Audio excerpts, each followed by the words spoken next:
They're dead, Dave. What, Captain Hollister? Everybody's dead, Dave. What, Todd Hunter? What, Selby? Not Jen. He's dead, Dave. Everybody is dead. Everybody is dead, Dave.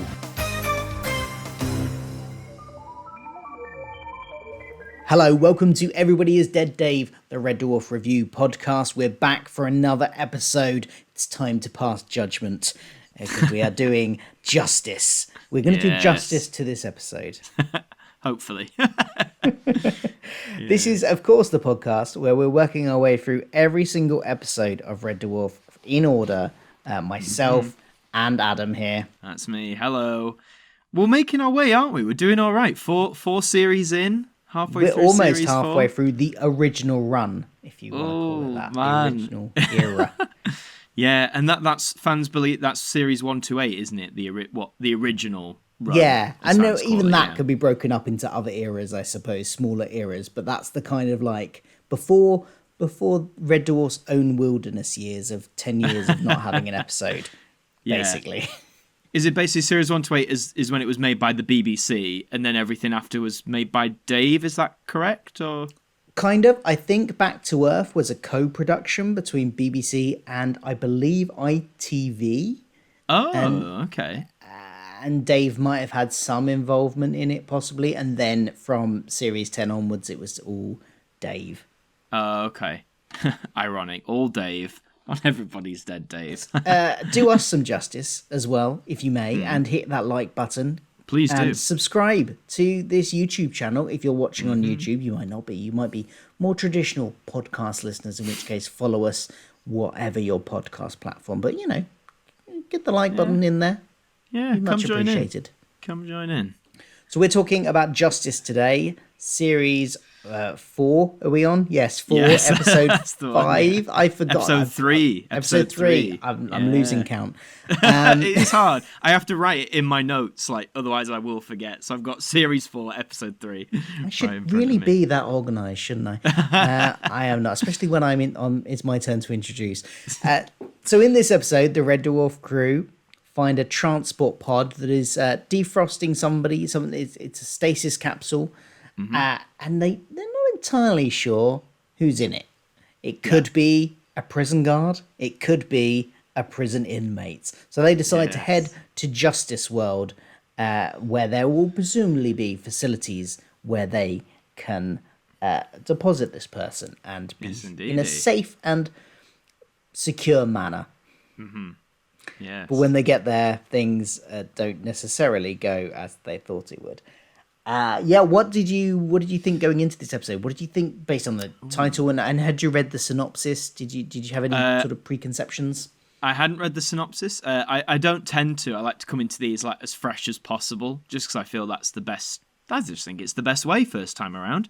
But yeah, Justice. I thought I didn't really know what because it could mean anything really in the context of Red Dwarf.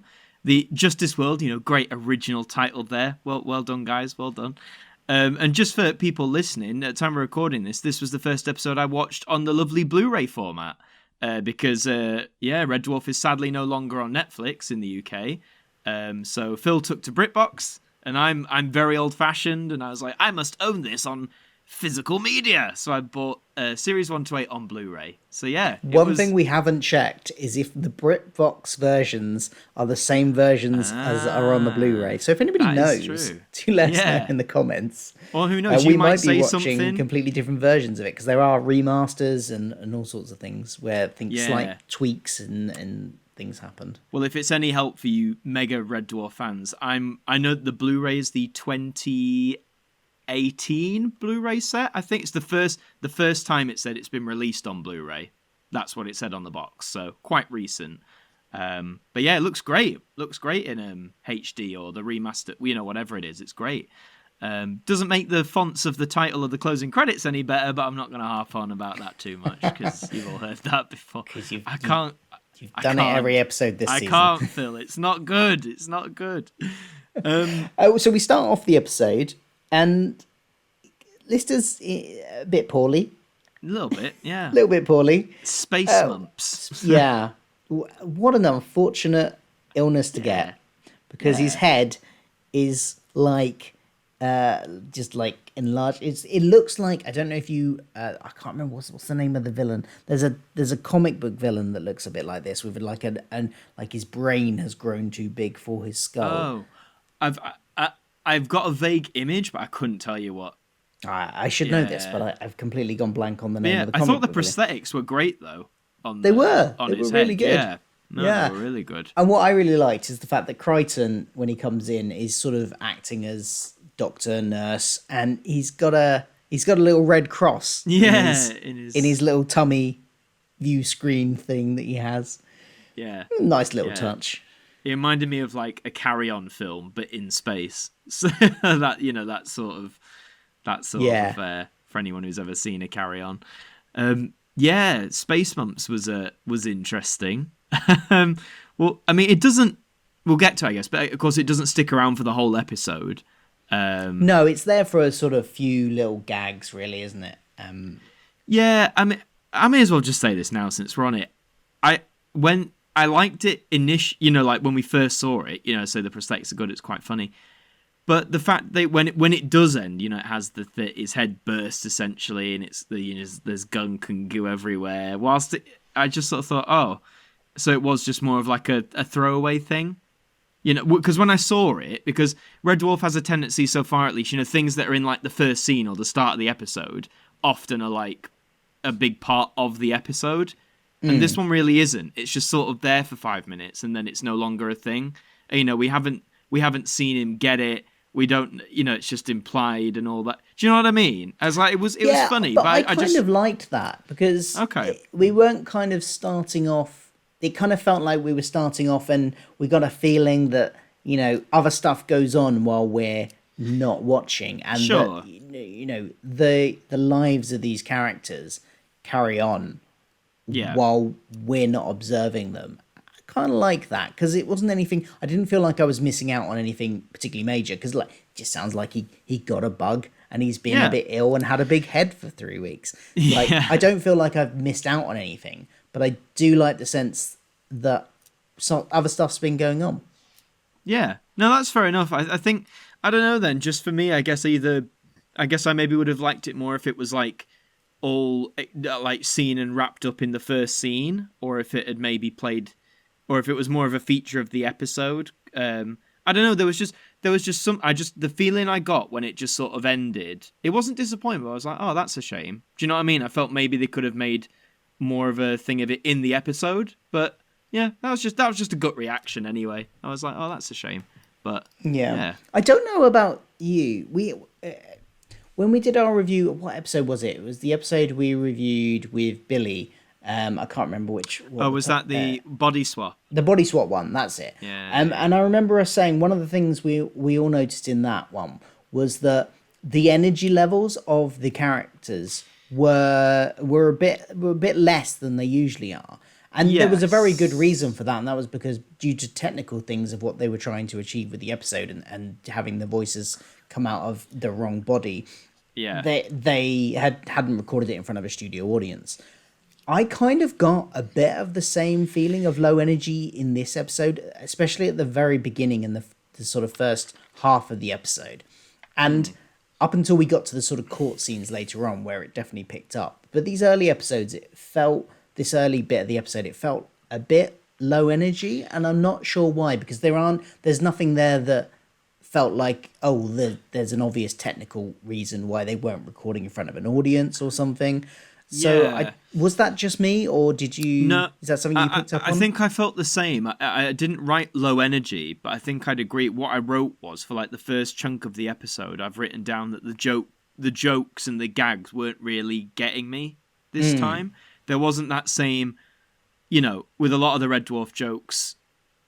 As we've said before, the energy is a big part of what make them funny. The fact that the cast are so committed to telling these gags, and I don't know, there was just some of them at the first part. I wasn't laughing. I just was. A lot of those jokes are in that first half before they go to Justice World were sort of focused on the fact that there might be a woman in this pod that has come. And so there seemed to be a lot of like, it's the Red Dwarf, it's the boys from the Dwarf being a bit deprived of female attention, and they were all kind of making comments about hoping it's a woman and who's going to get a date and stuff like that. Yeah, but I think after I'd agree with you about the energy, and that's probably what I was trying to articulate about the jokes not working. Yeah, it just seems a bit less. It just seems a bit lower. Even the characters we've said before really, like even, like Rimmer, for example, feels a bit more mellow, if that, in terms of like energy this time around, and even Crichton to some extent, especially after, like the last story when we were praising like Robert Llewellyn and how, well, in and out of the makeup, his expressions and his what he can do with his body and his face wasn't really there this time around. And I know it's not a Crichton story this time around, but you'd think he'd keep that same sort of energy when Crichton is on screen, because he's still in it quite a lot. And yeah, it just wasn't there this time. So I'd probably agree with you. Just a bit low. It feels lower energy, which is a shame. Yeah, but I do think it's mostly contained to the first half. Once we get into the court scenes, and like Crichton in those court scenes, when he's talking about Rimmer and basically insulting him to make his case, why we'll get to it, but that bit later on, he does have a bit of that energy that we saw last week. Yeah, it's just it just seems this first half of the episode. Yeah, but one thing that is good about the first half of the episode, though, and it does lean into the trial scenes later, but I love how Crichton is gaining more of like not a personality, but in the sense of how like when we first saw him, he obviously had a personality, but like he couldn't lie, he was riddled by guilt and stuff, and obviously that's been addressed in previous episodes of this series, and we're starting to see the aftermath of that. It's not just been like, oh, we've done it now, we're just going to sort of forget we did it. It is built, and there's even a line later on where he's like, oh, I'm getting the hang of this lie mode. It building upon what we've had. So I think in the first half as well, even though the jokes don't land, I was just glad to see that Crichton is still, his development is still remembered, if that makes sense. Because I think sometimes in any sort of show, sometimes the writers or, whoever's in charge, they just sometimes forget that these characters have changed and evolved. But yeah, it's nice to see that they didn't do that with Crichton. I want to know why the pod is in their quarters. Like, yeah, like who brought it there? Yeah, like we've brought on this potentially dangerous pod. Where are we going to put it? Are we going to put it in the medical bay? Are we going to put it in a cargo bay? Are we going to put it in a brig? No, let's just put it in our quarters. I guess, I don't know. Maybe they were jumping to it might be female. Let's get it, let's get them as close to our quarters as possible. Wasn't it Kat? I think Kat says something at the big, or someone says about Kat at the beginning. It's Crichton saying, like, oh, Kat's been like talking about that pod for the past few hours or whatever. So maybe Kat brought it again, maybe presuming it's a woman, thinking it's not even Kat's quarters though. Well, where does Kat sleep though? I don't know. This hasn't been. We haven't like seen a room. He just appears. Like he always just appears. So. I don't think we ever see where Kat sleeps. We only ever see Rimmer and Lister's. This will be one of the great Red Dwarf mysteries. Where does Kat sleep? Yeah, it's probably where do cats sleep? They sleep in the most inappropriate places you could possibly think of. They do. Probably sleeps on top of a console somewhere on the important buttons that need to be pressed. Most likely.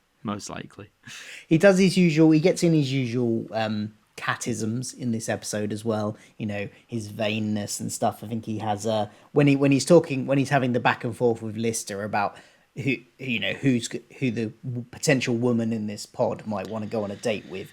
He has some lines about like, I've seen mirrors. I have eyes. Let's face it, buddy. I have a body that makes men wet. Yeah, which is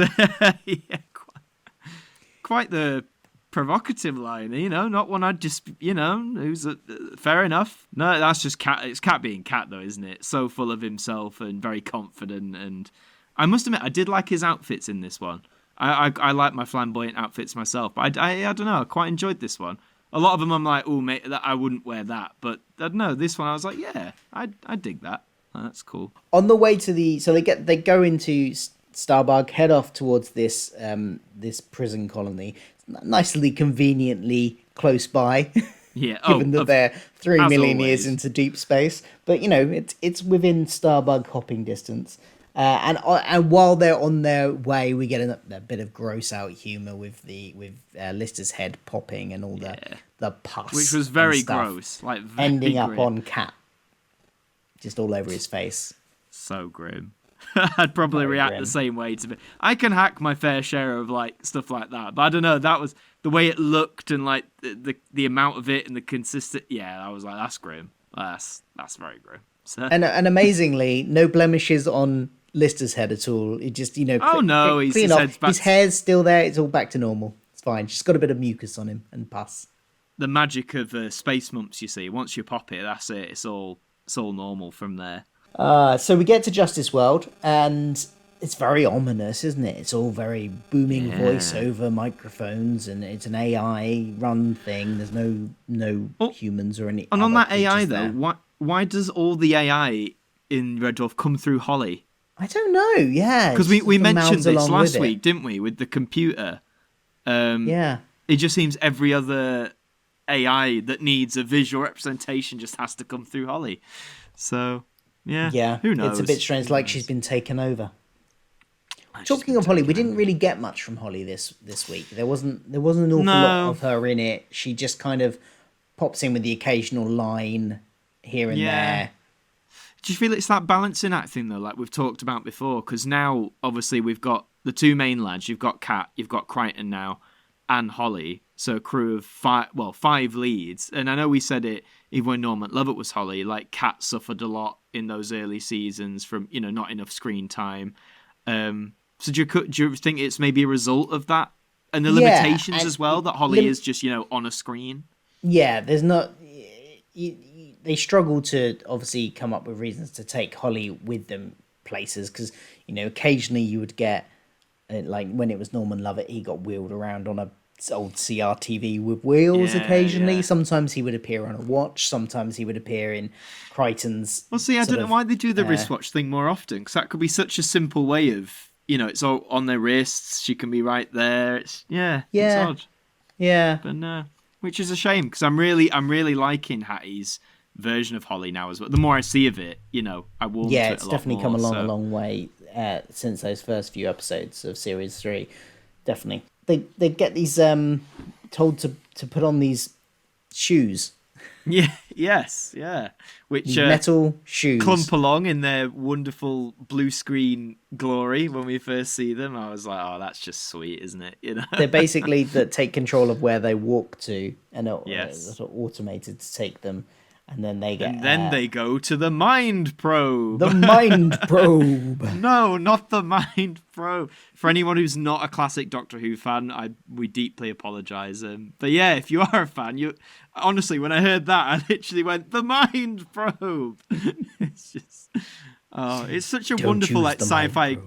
It's a wonderful sci-fi cliche, isn't it? That like, or something like that, a thing that probes the mind.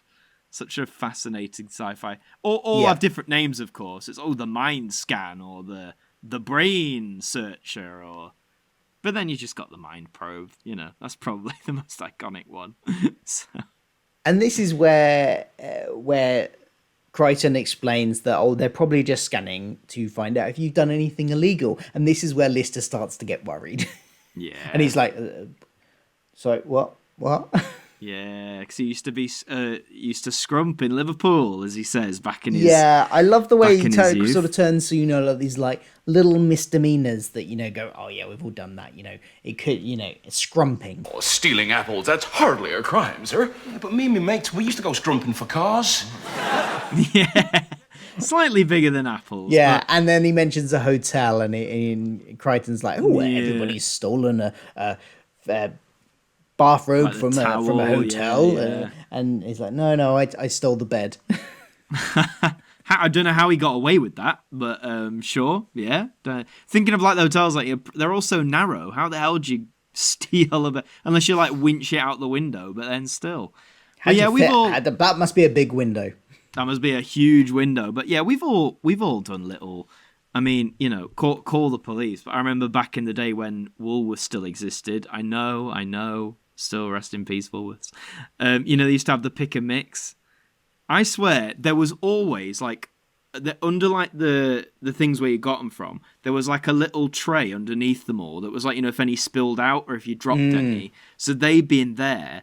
And I used to take the ones from there and just have them anyway. And I always used to feel like so guilty. So I was like, I stole a jelly bean. I stole a 1p cola bottle. Like, Look, we've all done that, right? We've all... Everyone's done that. Everyone has done that in Woolworths. And to the point that my great gran did that in Woolworths while we were pushing around.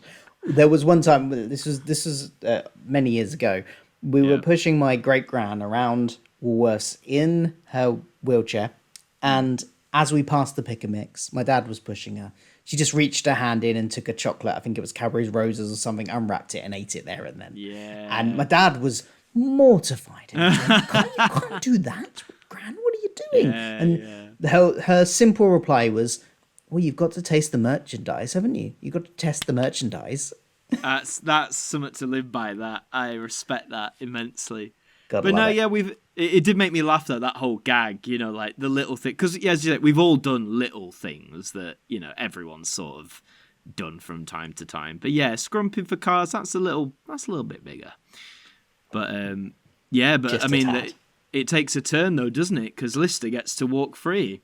He does, and I wonder if this is because, as we find out later, what it's scanning partly for is the guilt about it. So maybe he's just not guilty. He just doesn't feel any guilt about it. He owns it. So, he's like, yeah, I did it. That's that. Yeah.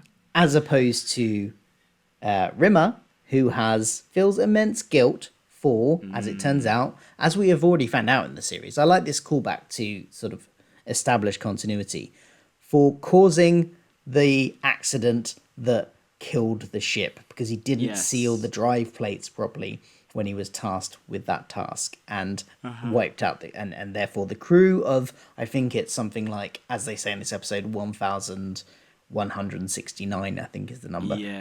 Wiped out, all because he didn't fix the drive plate, and he feels immense guilt for that. Yeah, and it actually leads into I'll probably say again later, but probably the funniest moment for me of the episode, where obviously he's shocked. He's like, oh, I've never even returned a library book late, but second-degree murder? And then he says, oh, the death of all the people on the mining ship Red Dwarf. And he just goes, oh, that? It's such an afterthought. And it just really made me laugh, because a Courtroom would be like, if he doesn't count that as murder, he's like, oh, yeah, oh, that thing that has basically spawned this entire show. Yeah, that. So yeah, I don't know. I just really like that. I really like that payoff. That was good. Yeah, and he gets sentenced to 9,328 years. Yeah. As a hologram, he will survive that. But all of his Lister will be dead by then. Yeah, exactly. And I love, again, like who's going to pick him up? Episodes. Like a few episodes ago, though, we've completely eliminated the holograms can't leave the ship trope. He just exists now as a hologram. Whatever, so yeah, I think by this point we've seen it actually, possibly, but they haven't explained it. He has like this little hovering hollow emitter thing, so I think in one episode it gets deactivated and it falls, and we see that, but we haven't had it explained to us by this point. So right, I hear you. I think we're just meant to assume that this is like it's doing the same work as the cage did, but from within him. Sure. Okay, I'll bite with that. That's cool. Yeah, and so he's got this long sentence, and the boots take him off to his cell into the justice zone, and in the justice zone, no crimes can be committed physically. Literally, there's some kind of justice field which stops any crimes being committed. And in fact, not only just stops them being committed, turns the repercussions of that crime back on the person trying to commit them. Exactly. He tells Lister to set the bedsheets on fire, and that ends up setting him on fire. And what's the second thing he asks him to do, but he doesn't do it? Oh, I can't remember. I just love Lister's reaction, though, because whatever it is, he's like, I'll do this. And there's a moment where he's about to do it, and then he just goes, no. Like, it's just a really great reaction from Craig Charles. But Crichton thinks he's got a plan. He's turned lawyer. He's got his lawyer head out. And, it turns into a courtroom drama. And sadly, before we get to the drama, and I think you might have noted this as well, Crichton uses a word that is very much a yikes now in 2021. I can't remember the full set. He uses the R word basically in a description of I don't know if you remember. Do you remember this happening? No, I may have zoned out. He's describing. You know, he's describing like the plan. He's like, "Here's what we're gonna do." Yeah. About making him look inept and stuff. And I can't remember the full sentence of it. But he's like, "Oh, if I make you out like a something," then he says the R word, and it's not laboured on. It's very much part of the sentence, and he carries on. But to me, 2021 ears, I was like, "Whoa," because obviously that is a word now that I don't hear very often. And when I do hear it, it's used in a very awful, derogatory way, which, this was made in 1991, 30 years ago. I mean, just out of curiosity, and I'm not to make you feel old, but in the 90s, what, obviously that word has its history. And so, like, I believe, its original meaning was to refer to people who, was it either like gone insane or like were inept or incapable of? Was that like the original? Possibly, the original but definition. I certainly by the early 90s, at the point where I was in a playground and stuff, people were using it as an insult in playgrounds. It was shouted quite. I think not in any kind of like bigoted way, but just in a kind of, it's one of those words in a similar way that, again, back in the 90s and now we would cringe at, people, called each other gay as a kind of like, oh, that's so like gay. That's so gay, or yeah, exactly. And now, that's something quite rightly we would cringe at. But again, in the 90s, I think it was just used more freely, and people hadn't quite realized how that might make people feel who the term might sort of more generally have been used against, if you see what I mean. Yeah. No, of course. So, I just think I think in this case, it's one of those where if they made this episode now, they'd probably never get away with... Well, I don't think they would, because it doesn't really serve... Yeah, I don't think they would. They would use a different word, I think. Yeah, But, I don't know. It really made, it perked my ears, and I was like, whoa. Okay, because I'm not, I don't hear that word that much these days, but you're very much right. I mean, I think by the time I was in school in like the early people were definitely still using like the gay thing, like you said. Like, sadly, that was still very, very prevalent then. But I must admit, I never really heard the R word in school. I think maybe by then it had been, thankfully sort of removed from like the territory of like school playground insults. But yeah, no, I just, it was those moments like we said before with like certain themes or scenes. It's like we have to remember this was made a very long time ago and doesn't necessarily conform to the standards we have today. Yeah. And the case he makes for Rimmer to be found not guilty of this is basically that he should never have been given the duty of fixing the drive plate in the first place.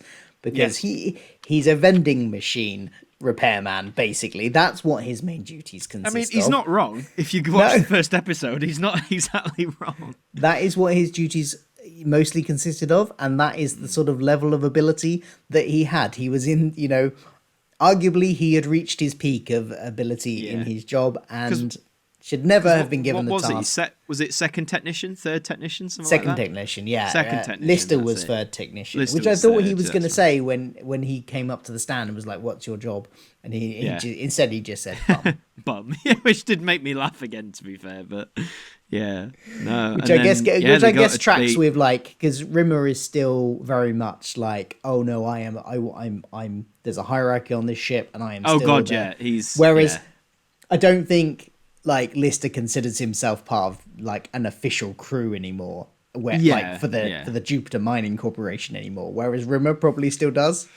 Yeah, oh God, yeah. I think Lister's completely given up on... Because season 1 and 2, Lister would still occasionally wear his uniform. He'd still wear the shirt bit of the uniform. Very messily, but he'd still wear it. Now he's just like, nah, that was 3 million years ago. Scrap that, we don't work for them anymore.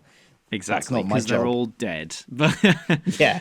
But when the trial begins, I love the zebra theming of the room. By the way, I don't know if you noticed. All very the set psychedelic. was like very psychedelic. Rimmer is Arnold Judas Rimmer, And I was going to ask you, have we had his middle name before? I think we have. I think Was it it's come up Judas? before. Yeah. I'm pretty sure it's it always. was. I think it's not one of those Judas. like sitcom tropes where the middle name always changes, or No, I can't remember when it was first stated, but I'm pretty sure we've had it in a previous episode. yeah. I just heard it and I was like, have we heard that before? And I couldn't pinpoint whether it was Judas or whether it was something else. But I mean, No, yeah, it is Judas, which fits with Judas. his character very well. Absolutely fits with his character. And then we just get this whole one big trial scene, I suppose, don't we?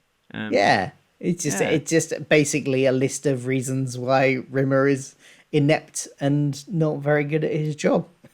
Yeah, which he hates and visibly hates and wants to, continually ejects. But on the whole, what did you think of that whole trial sequence then? Because it does take up, I guess, the vast majority of the last chunk of the episode, I suppose, or veering on it. Yeah, I enjoyed it for the most part. It probably got the best stuff from. Actually, I'd say from the bit where they had the mind probe to the end of the trial is probably the most enjoyable section of the episode for me. Sure. It was, had the lines I enjoyed the most, the character reactions I enjoyed the most, and the acting I enjoyed the most. From like Lister in that mind probe scene was really good. Crichton has some good stuff in this one as he's basically insulting Rimmer. Rimmer has his reactions to what Crichton is saying about him, and the fact that he's objecting to his own defense counsel because he doesn't like what's being said about him, even though it's going to help him get off. Yeah, all of that stuff was really good. Yeah, I enjoyed it. What about you? No, yeah. I enjoyed it for the most part. For the being the guy who thinks scenes go on for too long, I thought this one wasn't too bad. I liked the interjections from the others as well. I thought a lot of Crichton's dialogue was really good. Just like really laying into it. One of my favorite lines from it was when he said he puts name labels on the ship issued condoms, because that's just such a random thing to issue. And I know he's saying it obviously to further the cause, but yeah, it just really made me giggle because I was like, came out of nowhere. That's something that's been mentioned before as well. That has been mentioned in I can't remember. Might have been a series 1 or 2 episode where he mentioned. So I think Lister mentions that he puts name labels. Talk about a deep cut to bring back, but yeah, Red Dwarf does this though. Like obviously, there's always like some jokes that have like a double entendre or have like a sexual meaning, but then every now and then they'll come up with these explicitly like references to sex or sexual things, and they're not bad, but it just makes me laugh because they literally bring them in out of nowhere. Like Kat's joke we said earlier, about making men wet, and then this thing about condoms, and it's like, where is this coming from? And again, it's not bad. It just makes me laugh that they appear. They're a group of sexually deprived men on 3 million years into deep space. It's probably going to come up in their heads quite a lot, isn't it? In more than one occasion, yeah. It's going to be on their brain. It doesn't feel like senseless. I'm not saying that. Like it is funny. It just makes me laugh how literally you'll have a conversation and out of nowhere there's just a joke about it and you're like, oh, okay. But no, it's good. Yeah, and so he gets off. He's found not guilty by means of the fact that he should never have been given the task in the first place. And they head back to Starbug, where they find that the stasis pod has opened, and the simulant inside, which is not an android, very different. Not an android. Mainly the difference is that the simulants want to kill you. Exactly. And will rip your head off, I think, is the words that... rip your head from your body is the words that Crichton uses. Yeah. I just want to say, before the simulant appears, you get the most on-the-nose bit about the justice system, bar the end, which we'll get to, where they've just come out and Rimmer says, wow, Crichton, the way you twisted the facts to, that, and I just thought that is a perfect satire, but a very on-the-nose comment about the justice system, I think, because that line is literally, always leveled, isn't it? It's like, oh, they twisted the facts to fit the narrative or whatever. So yeah, It But wasn't of course, a problem. here, But I suppose the joke is that he wasn't twisting any facts. It's Rimmer wants to make out that he was twisting the facts. That's because why he was he was actually being completely accurate about him being inept and not very good at his job. And yeah, it worked in both ways for me. I think, yeah, you're right. It did get that satire that he didn't twist it. But even just hearing the line, I was like, wow, we're really bopping it on the nose there. Like, that's the justice system. So, but there is more at the end, but we'll get to that. But yes, the simulant is after them. But based on movie parodies, again, this sort of felt like a weird blend between the red eye just reminded me of the Terminator, because I think that's so drilled in my skull at this point. Yeah, a bit of and he Terminator. does kind of have that kind of half his face is human, half his face is kind of metal, which is like the Terminator after he's had half of the skin taken off. And this was 1991. Terminator 2 came out the same year, so maybe. But yeah, there's been a lot of like sci-fi homages as of recent, or it feels like there has anyway. Like there's the whole scene where the simulant wants to talk with Lister. That whole setup felt very much like another movie, but I couldn't pin. And he's when they arrive and the shots of like their boots on the gantry. Oh yeah. Like, they're like hello. It's like, you want to talk? Oh no, it's like, you got any weapons? No. Do you know what I mean? That standoff thing. It felt like another movie, and it's probably not. It's probably just more like a genre of like the whole Western standoff or whatever. But after we had, what was it last week? We had sort of like the RoboCop thing, and we've had Alien before. Part of me felt in my head, I was like, are we doing another parody? And the way it was shot as well. You know what I mean? It was kind of very cinematic. I think they were definitely going for a kind of, let's make this feel like it's a tense cinematic moment thing. So I think it might have been more of a general, let's make it feel cinematic rather than homaging a specific film. But it worked. It looked great. And I wrote as well, we're having a lot more like action set pieces this season, aren't we? There's been a lot of these big action like chases or gunfights or whatever you want to call them, compared to like especially series 1 and 2, where I don't think we had any of that, did we? I've said this before. This is kind of like the action comedy era, the action adventure comedy era of the show. Sure. Whereas the first two series were much more sort of character drama comedy, sitcom comedy. A lot more self-contained as well. For the most part. Like, partly that was budgetary, but now they've got a bigger budget. They can go and do more things, create monsters and creatures and things. So there's partly that, but I think they also just wanted to change the sort of tone of it as well. Sure, yeah, and they've certainly done that. Absolutely. The resolution to this all. Well, go on, Phil. How do they beat the simulant? Well, I see. Here's the thing. I thought they were doing this deliberately, but it like when they first went, because they go into the justice zone, and I thought, okay, they're being clever. But of course, I mean, it's the Red Dwarf crew. They're not really being clever. They didn't have a clue. It was just pure coincidence. Because they're surprised when Lister goes out to face him after he's thrown away his weapons and said, we want to talk. And the simulant has double-crossed them, of course, and brought a weapon. Incidentally, so has Lister, but the simulant has brought two, and his weapon is better because it's a gun. And he shoots him. But of course, they're in the justice zone, so any crime doubles back on him. And so the simulant gets shot because he fired the gun. Yes. And Lister is surprised initially at that. So I thought initially that they had done this deliberately, but obviously they hadn't. It was just luck on their part.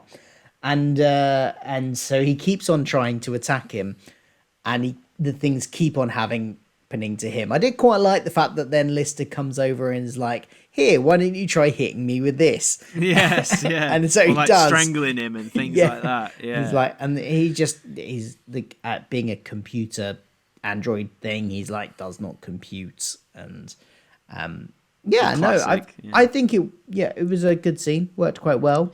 Yeah, I liked it. I felt, I don't know what you think on this. I felt maybe it would have been more of like a pleasant, because obviously the main revelation is that they are, as I say, in the justice zone, and like that whatever they inflict will happen to them. Do you think it would have worked better if we didn't have that short snippet where they enter and the voice says, "You are now entering the"? Because as soon as they said that, I'd remembered it from earlier, So I thought, right, okay, well now anything that happens here is gonna. Yeah, you know what I mean? it was a little bit obvious, I suppose, what was going to happen at that point. Yeah. as So soon do you as feel it'd that been voice better if come that across. wasn't there? If they just had that Yeah, confrontation? maybe. But they'd already they'd have to have then not, because earlier on they established that when you enter it, that the voice happens. You are now entering the Justice Zone. So they'd have had to have True, not had true. it earlier as well, which may have caused problems with establishing what it was in the first place. So maybe, I don't know. Yeah. Oh, yeah. I liked it though, like that whole resolution and like and Cat, of course, which made me laugh. You know, it's when he hits him with the spade, and then he's smiling like he's done it, and then he just collapses. Great slapstick. Yeah, because he hasn't realised they're in the consequences of the Justice Zone either, and he sort of runs in at the last minute, incidentally, when the guy's already defeated. So he's just like, clearly he was like waiting there, not wanting to get involved, and then he's like, oh, I can now look brave and run on and hit him around the head. Yeah. But of course, then it doubles And back then it on just Cat. backfires. And then we get the biggest quick monologue about the justice system in the world. Yeah, this was so weird. Coming from Lister as well. It's like, what? This rambling monologue about how the justice system, is and how it works and how it, when you think about it, it was all very philosophical and before he falls in a hole. Yeah, and then he just falls in a hole, and I wasn't quite sure what the whole falling in the hole was about. Yeah, I mean that the whole ending, we've established many a time that Red Dwarf loves a quick ending. It loves nothing more than to wrap it up and then be like, right, that's it, we're done, see you later. But yeah, this just the justice monologue and then the comedic. It's like they were trying to cram, because they sometimes do, have like a philosophical or a moral quandary point running through an episode. I kind of didn't feel that they were really addressing anything in this episode. And, no. And then it's like they suddenly went at the end, we haven't done anything, we haven't addressed anything from a moral quandary point of view. Let's cram it all into 2 minutes of quick, or even less, 30 seconds of Lister rambling something off. And I think from memory, I don't know if you agree, this feels like the most blatant we're doing a message now so far in this, because again, this literally comes out of, obviously justice has been the theme, but the notion of talking about this has come out of nowhere, and it's just like Lister's just going off, like no one else is interacting, like it's just Lister going on about it before he falls in a hole. And then he falls in a hole, and they're like, they shut the thing on him, and then so it's like, thank God we've shut him up, basically. So it's kind of, I don't know what the point of it was. It's like, if the writers wanted the message in there, why undermine it with that joke about shutting him up? Because then it just feels like, well, that whole last minute was just pointless then, because he's fallen in a hole, we're just going to shut him in and pretend the whole thing never happened, sort of thing. So it's like, well, why do it then? Like, it wasn't. If it had been done for a funny joke at the end, that would have been okay too. But I just didn't find him falling in a hole and them shutting the thing particularly funny. It wasn't a very good ending, pretty much. You could have honestly ended it with the cat and the spade, I thought. Yeah, that would have been a sudden ending, but it would have been one that worked. Yeah, because, and like you say, sometimes they do address things, but even though this was about the justice system, I think because they hadn't really ran it through that message, I guess maybe, more prominently throughout the episode, or at least not to the extent that Lister does at the end. I think I would have rather it just ended with the whole cat gag rather than a very quick, speedy 1 minute ramble about justice before falling in a hole and being shut there. So yeah, not one of my favourite Red Dwarf endings, I've got to be honest. Yeah. Well, that brings us to the end of what happened in the episode. As always on this podcast, we have a couple of regular things that we do. We talk about who our favourite character was in the episode. Did you have a favourite character this episode? It took me a while to decide, Normally I can say straight off the bat, but like we sort of talked about, the energies, at least for the first half, were a bit lower, so I think that made it a bit more difficult. But towards the end, do you know what? For a fourth week in a row, I'm going to give it to Crichton. That trial scene and his delivery, because that's a long scene, to get for an actor to hold the energy, hold the vibe of it. I respected it a lot, and I found it really funny. Yeah, I didn't really find the others as Cat would probably be a close second with some of the gags. But yeah, the Risto, I keep doing that. Rimmer and Lister. No, just That's their weren't ship doing it. name, Rister. That's the. Oh, is it? Oh boy, I'm. I don't know. The, I don't know if it actually is, but I'm now declaring it probably that is. be their ship name, Rister. it'll either be Rister or Limmer, and I don't know what I don't like more. Limmer has some, I don't know, the way that rolls sound- off the tongue sounds dirtier. Sounds. But yeah, no, I'm going to give it to Crichton by a whisker. Cat. I just thought of that. Yeah, not by much, but yeah, I'll give it to Crichton again for the 4th week in a row. It might be interesting. I might, once we finish series 4, I might go through all the old episodes and tot up like who we've given it tally. most to. Yeah. And maybe I'll make a graphic for the Twitter account. Do go follow us at, that'll be cool. All Dead Dave Pod. Yes, please do. And see who, because given how many times we've given it to Crichton recently, I have a suspicion Crichton may be in the lead now as favourite character. He might possibly. be. Yeah, he certainly. What about you though, Phil? become a Who clinched contender. it for you? I'm not giving it to Crichton. To be honest, it was a fairly even keel between 3 of the main characters this week. I think Crichton, Rimmer, while during the trial scene, his reactions were quite good. I like those. But I'm going to give it to Lister.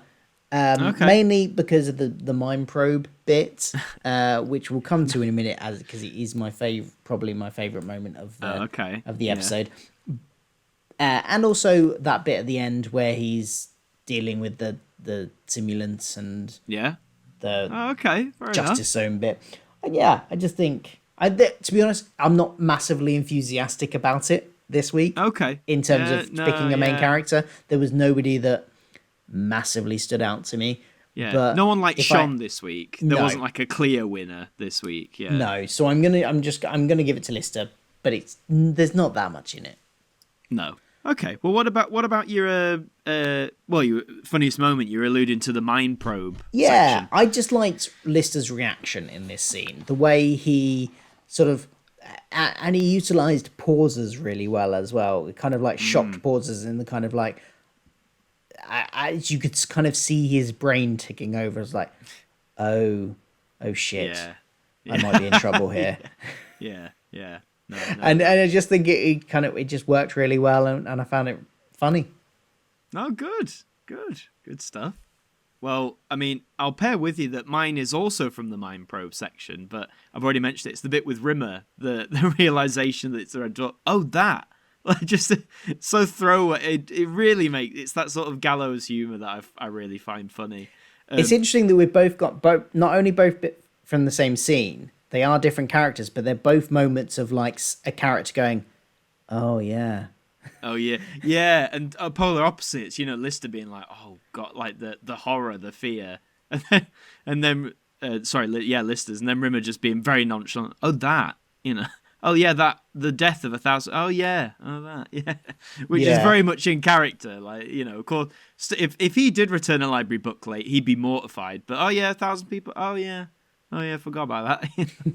But no, that was it for me. Yeah. And so, how many for this episode? How many scutters out of 10 would you give this episode?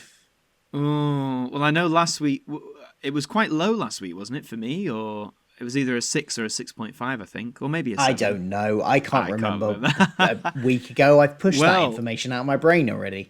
It is. I will remember it when I come to edit it in about 3 weeks' time. That's fair. Well, it is going to be a lower. I'm going to give it a 6 out of 10. Very good. Yeah. As we said, first half jokes didn't really work on the whole for me. The ending, as we've talked about, not really sold on the ending. I think the phrase "I didn't really feel earned." That whole, let's have a philosophical discussion. Don't know, just didn't feel like they earned it. Some of the jokes, little things were like I said about like the whole revealing they're in the Justice Zone. I do acknowledge what you said though about they had to acknowledge that based on what had come before. Just a lot of things added up really. So yeah, I came away being like, that's not one I'd revisit or maybe necessarily even remember, a few months down the line. So yeah, shame to give it a 6, but that's what I'm sticking with. But what about you, Phil? You a bit higher, a bit lower, or the same? I am exactly the same. I think this is the Are first you? time we've had exactly Ah. the same score for a while, in fact. Because Yeah, we went for a absolutely. run right at the beginning of the pod where we seemed to We have the got the same same, yeah. same score every week. And then, but since Yeah. then, we've deviated. We've diversified. Deviated, not Yeah. by much, sometimes only by half a point. But this Hmm. is the first time for a while we've had exactly the same score. I'm giving it 6 out of 10. There was some nice stuff in the middle. I like, as I said, I like the trial scene. I like the mind probe scene. I think everything else, either side of it, doesn't quite work. There was a little bit of low energy. There was, like you say, the jokes don't always land. Especially, and that ending is really weird and Yeah. it's not funny. The Yeah. philosophical It's just not point funny. was kind of undermined anyway. I just don't get the Yeah. point of it. Don't get the point of the ending at all. So, I'm going to give it 6 out of 10. It's not my lowest score I've given, but it's definitely not the highest either. So, Yeah. I think it's still body swap, isn't it, for Yeah. both of us? I think it's Body still Swap is, Body is Swap. the low point of the series so far. Hey, let us know in the comments, up until this point in the show, what is your favourite and least favourite episode of the Yes, series? please Is Body do. Swap? Are we alone in this? Because it wasn't just us two. Our guest, a reviewer Yes, of that's that true. episode, Billy, he also thinks it's the worst episode of this sort of early years. So Yeah. are we? Well, we'll see if it stands, eh? Because we've got many, many, many more episodes to We do. sift through. So, Yeah. but hey, it might stay there, it might not. Before we go, if you don't mind, Phil, I'd love to do one of our occasionally featuring segments, which is what would Dave Lister do? Indeed, yes, we haven't Placing done one Dave for a in while. scenarios. Because I just realised, for the dear listener, the day we're recording this is June the 21st, which, of course, was for a long time the prospective, as the papers called it, Freedom Day, when UK restrictions from the pandemic ended. That hasn't happened, but it made me think, say, restrictions end. What do you think Dave Lister would do as the very first thing? He wakes up, turns on the telly, hey guys, the pandemic is basically over.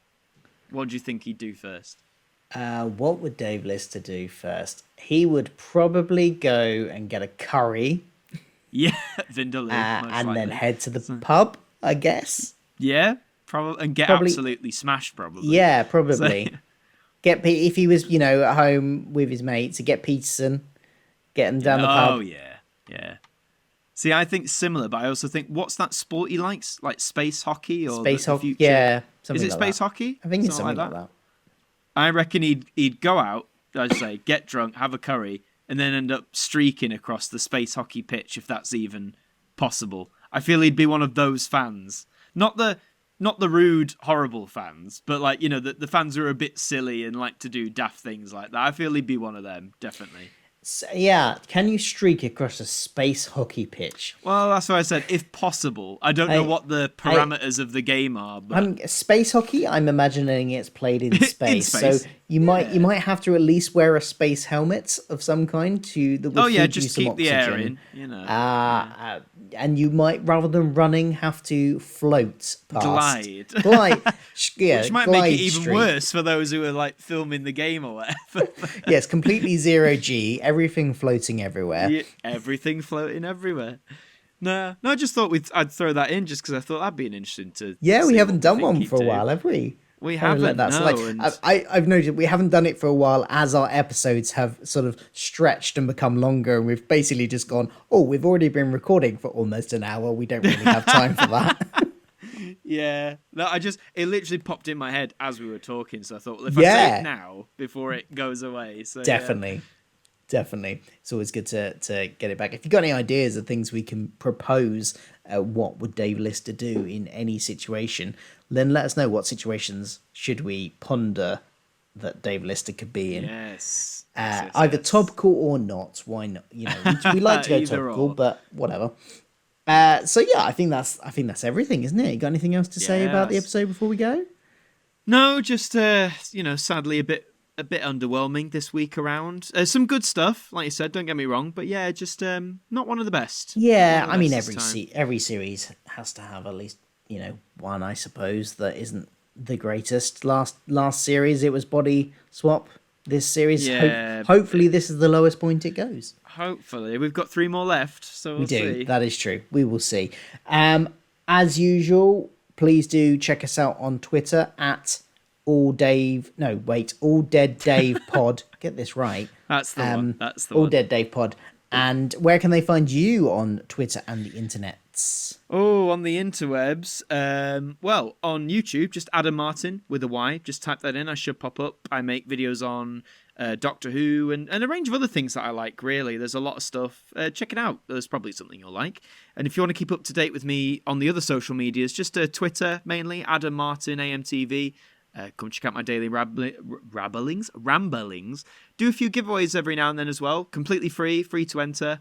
So yeah, if you want to be in the chance with winning some usually Doctor Who stuff, then check that out too. But yeah, Got one me. I was going to say you've got one at the moment, but we record I this was 4 being weeks in careful with advance. that, Yeah, that's at not the going time to of work. recording, you won't be able to enter this one. But who knows? By the time this comes out, there may be another one at the time. Who knows? But yeah, no, I do them every now and then. Maybe about one a month, maybe 2 a month. Just just because it's nice to win something, isn't it? I love winning stuff. Although I technically I have entered because I have retweeted your tweet, but I suppose you probably shouldn't let me win because there will be accusations of bias. There will be. For anyone, it's chosen completely at random. I put all the names in a randomizer wheel on one of those websites. I let it spin, and the wheel decides. It's not on me.